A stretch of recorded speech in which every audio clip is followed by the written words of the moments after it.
Ever since Newton, our scientific grammar has relied on a specific view of nature.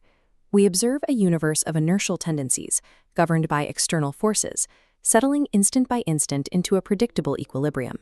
When Charles Darwin formulated his evolutionary framework, he worked within this mechanistic logic. He demonstrated how biological matter is shaped by Malthusian population pressures. Malthusian pressure is the environmental stress that occurs when population growth inevitably outpaces the production of vital resources. In this paradigm, the organism functions as a passive object. It is a lump of clay, molded by the harsh environmental pressures surrounding it.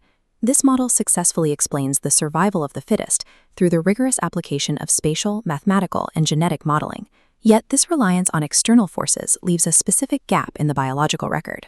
A pure clockwork universe leaves the spontaneous generation of novel, complex behaviors and internal drives unexplained.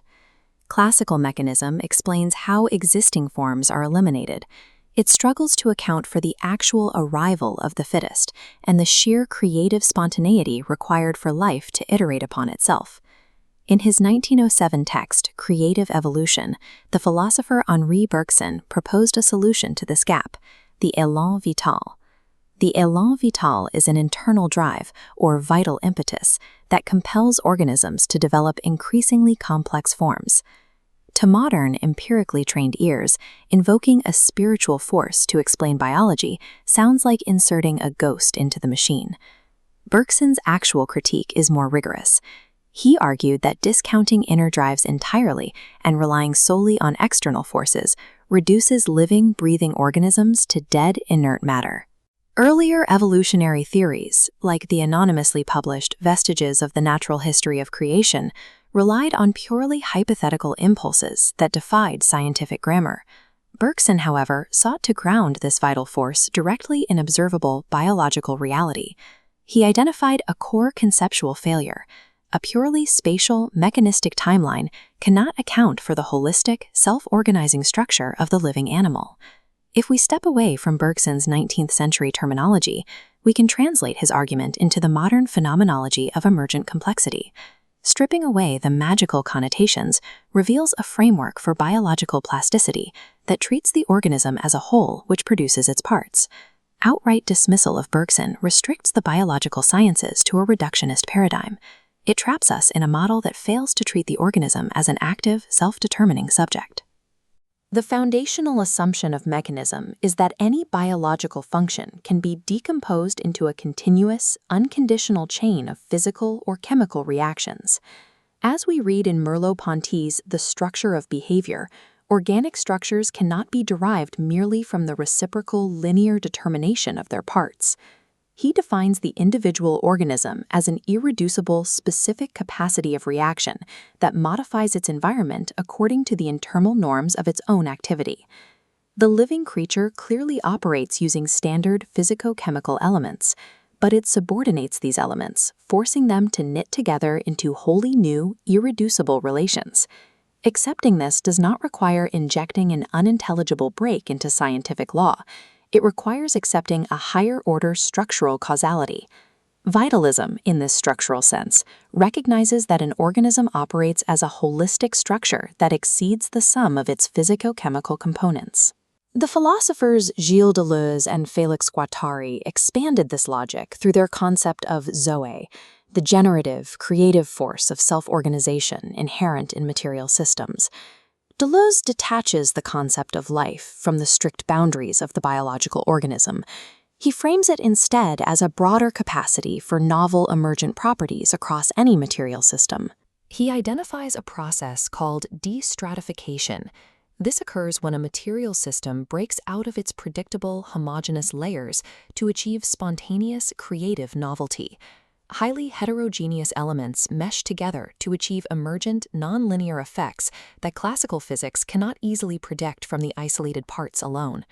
Re-encoding the Élan Vital into this emergent model reveals the capacity of matter to self-organize into higher-order plastic behaviors.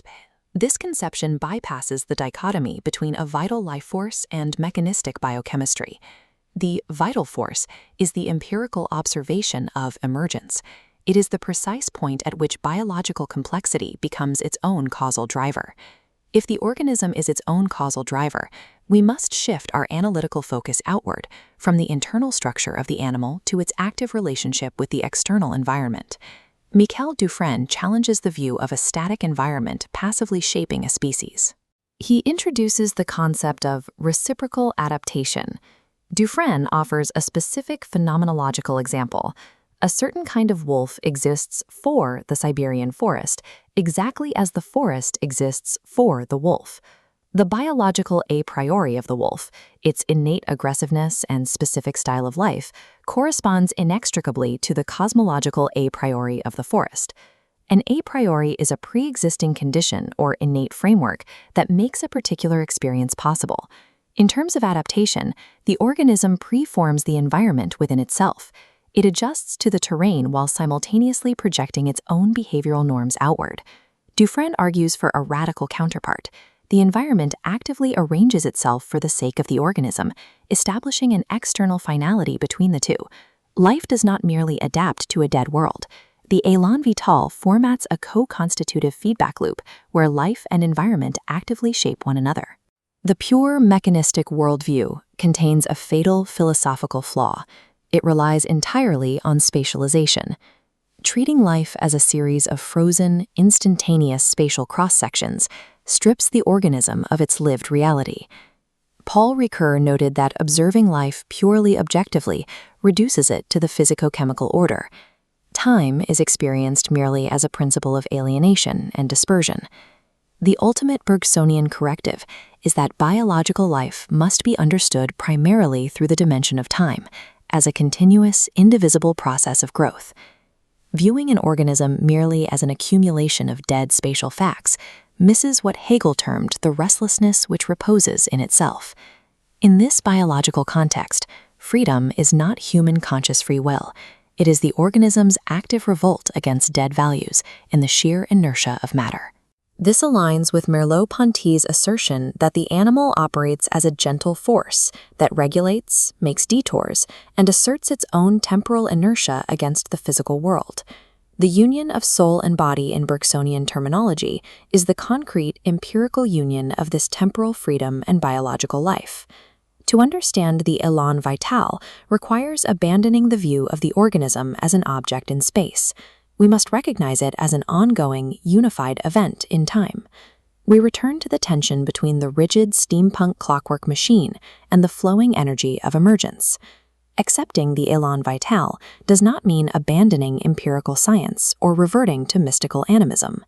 This approach expands the scientific definition of matter to include a spontaneous capacity for creative self-organization and plasticity. The universe is full of inertial tendencies, shaped by external forces, but it is equally driven by internal, generative drives that construct novel forms from the inside out. The organism operates as an active, localized rebellion of matter, pushing relentlessly toward freedom.